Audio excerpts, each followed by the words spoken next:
Discourse 4, Saint Germain. Invocation. Thou mighty consuming flame of God, we bow before thy mighty majestic power. We rejoice in thy directing wisdom. We rejoice in thy presence in the heart of every one of God's messengers that go forth to direct his service and energy to the blessing of mankind. We give praise and thanks that thy presence has changed the tide of things, and that thou art, as always, the mighty governing intelligence. We give praise and thanks that thy consuming fire and thy creative activity, dwelling in the hearts of every one of us, are ready to be loosed by the conscious desire into action. We give praise and thanks that thou art the consuming presence everywhere, that I am there and I am here, and I am the power that makes all things clear. I am the majestic presence. I am the conquering power. I am thy mighty energy, thy consuming flame each hour.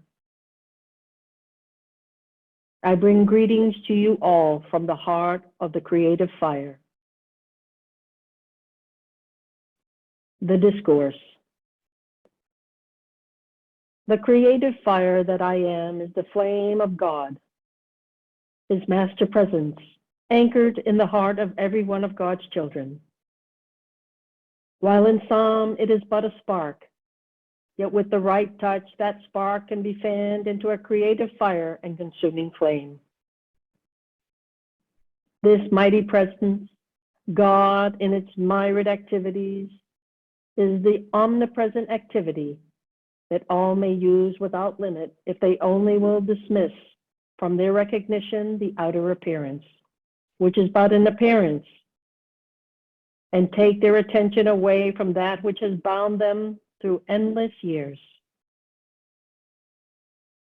Today, the scepter of power and authority stands in the atmosphere before the single eye of every advancing student.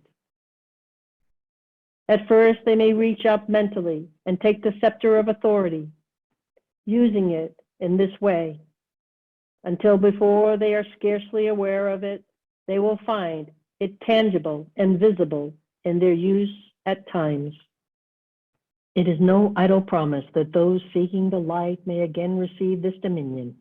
When we go through a footpath in the forest, we know we may return the same way if we wish, but we must make the decision. So after hundreds of years of search in the outer for power and authority, we find that anything that seems to be so is but shifting sand, and tomorrow it may be gone. By rejoicing acceptance of your God dominion, you may step firmly upon the sure foundation of the rock of truth, which is God, and from which no outer disturbance can ever shake you, once you know from actual experience. Students of truth wonder why they cannot hold a firm anchor in their decision to hold fast to the God presence, which is their dominion. They do not analyze their outer expression to see what is lurking there to cause disturbance, question, and doubt. But for those who will take the authority which is theirs and probe deep into their motives, it will be so easy to pluck out the tares from the golden grain, and soon be free from the disturbance that causes them to doubt themselves in the very presence of God, which beats their hearts.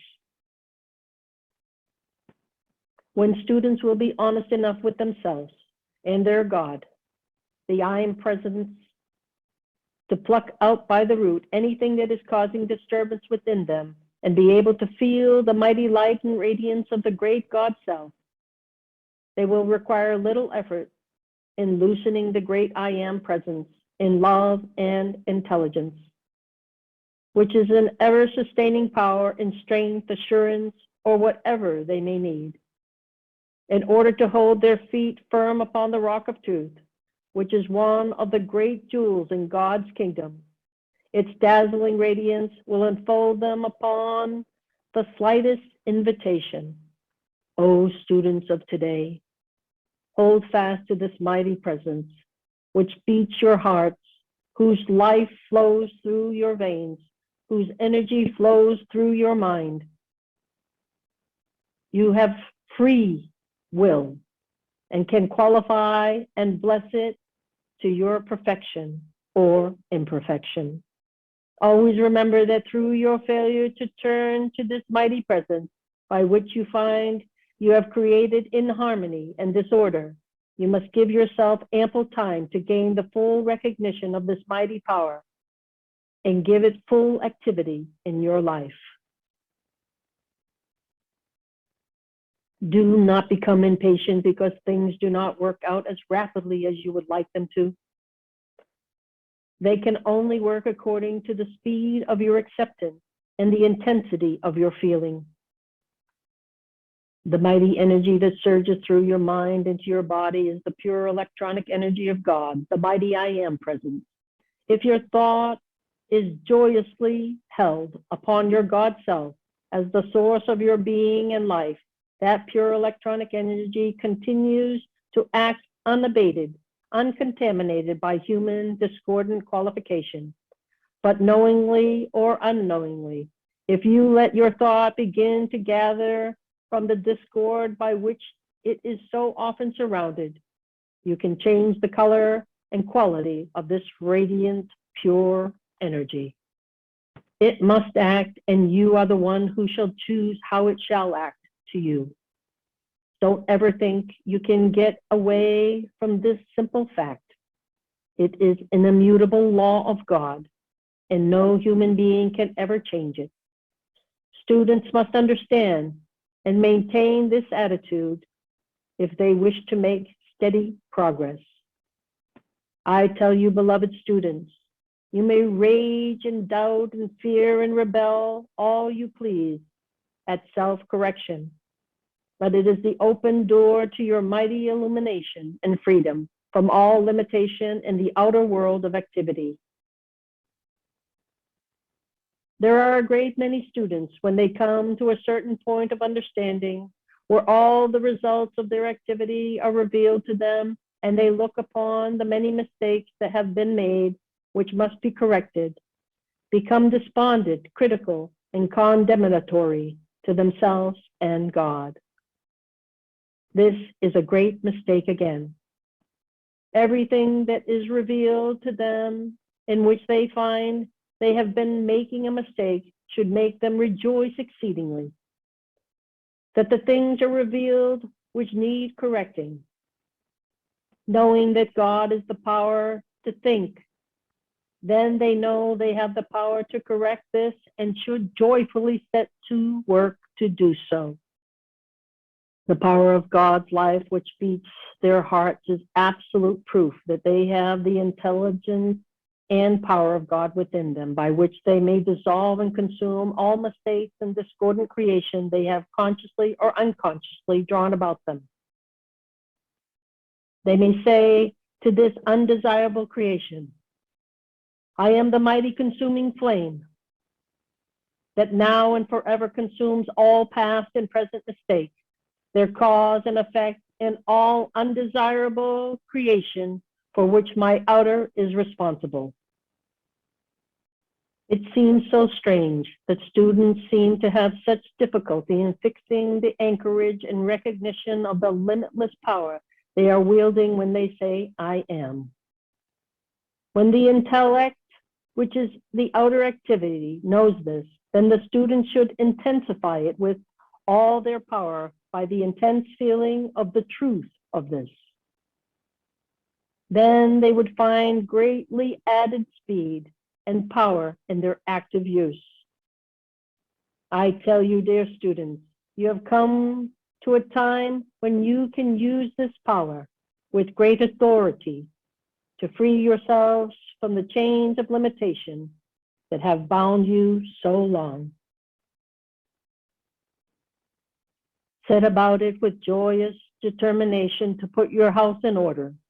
If you were going to have a distinguished guest, I doubt not that you would spend days working earnestly cleaning, washing, polishing, and preparing for this guest.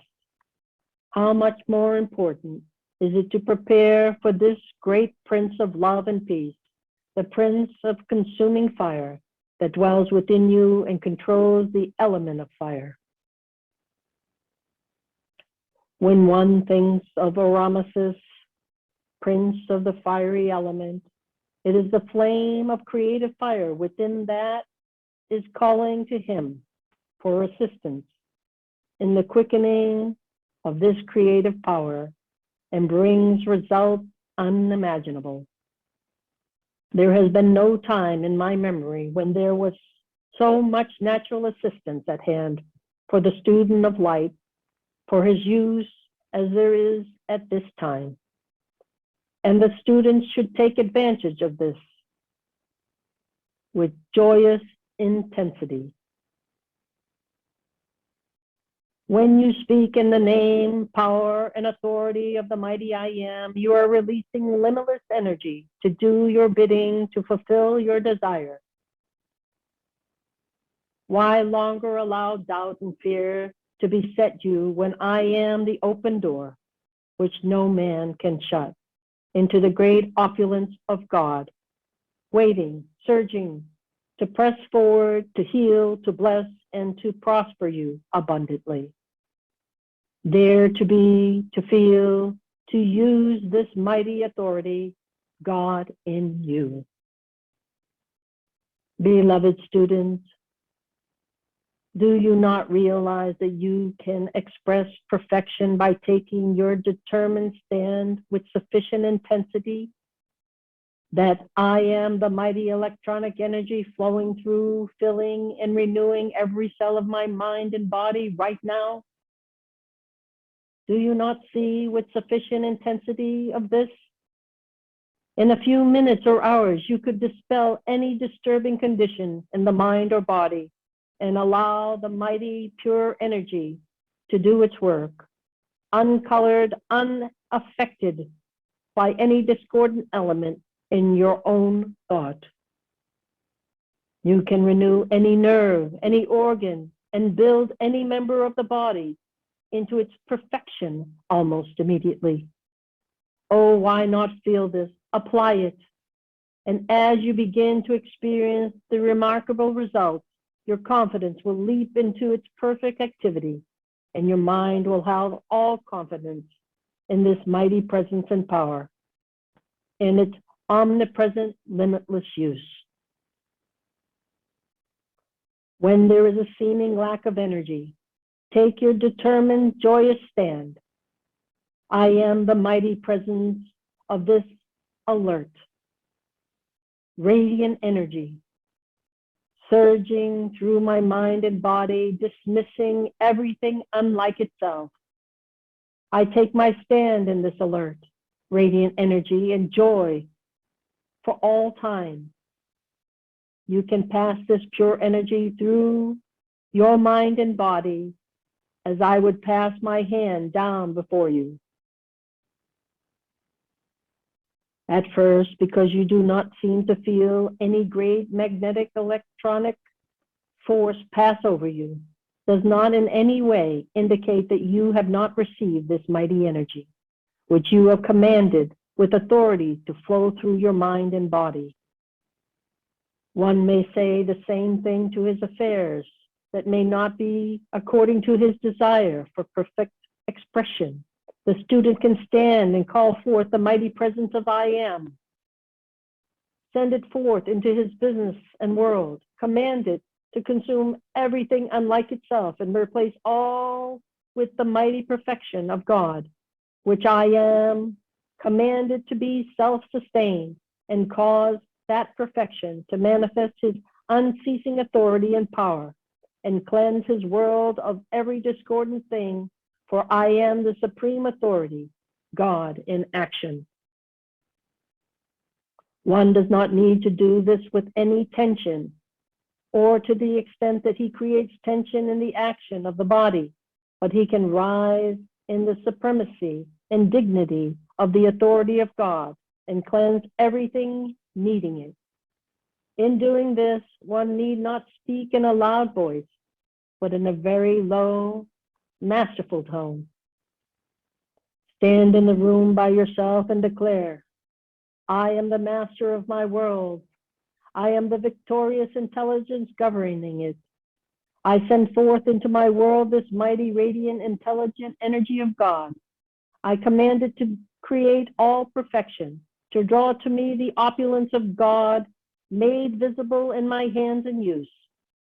I am no longer the babe of Christ, but the master presence grown to full stature, and I speak and command with authority. Thus one may consume the mistakes and imperfections he may have created, and in the authority of the I Am, recreate immediately the perfection he desires. Know that it is constantly self-sustained, so long as you do not intrude upon it the discordant activity of your thought and feeling. I want so much to have you feel that you are the only authority in this world or any other. So far as your world is concerned, do not ever fear that the perfecting of your world is going to disfigure anyone else's world, so long as your intent is not to harm anyone. It does not matter what the world about you says, or how much they try to intrude upon you, their doubts, fears, and limitations.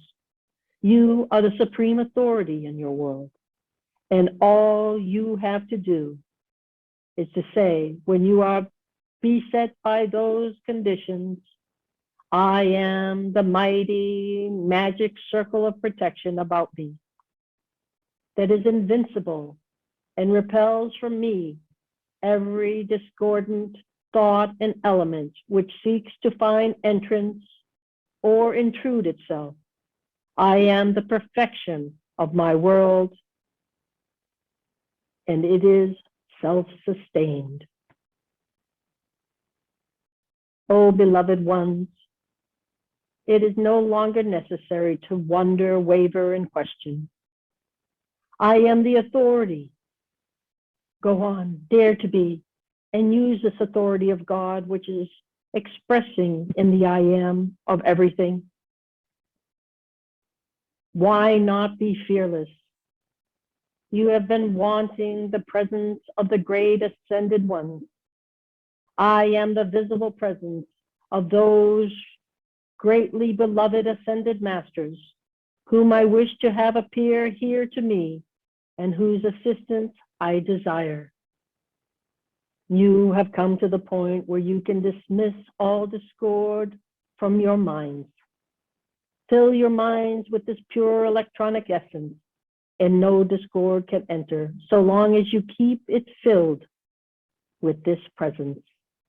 I tell you again, you are the authority in your world. And if your thought is filled with this essence, then no discord will touch it. We are going to take this authority and use it. Clear away all discord and declare with no uncertainty, I am the supremacy of man. Everywhere I go, I am God in action. Benediction. Mighty creative fire, we give praise and thanks for thy great omnipresence today, to heal, to bless, and to prosper everywhere. Enter into the hearts of mankind with thy creative presence and genius, and let the full divine justice of thy supremacy reign throughout the land in all official places.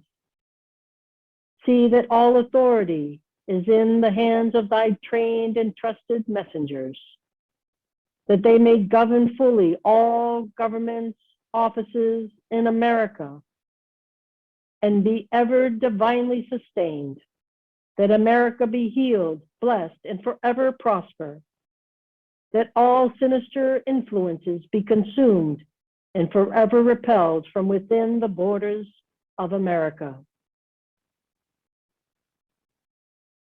Notes.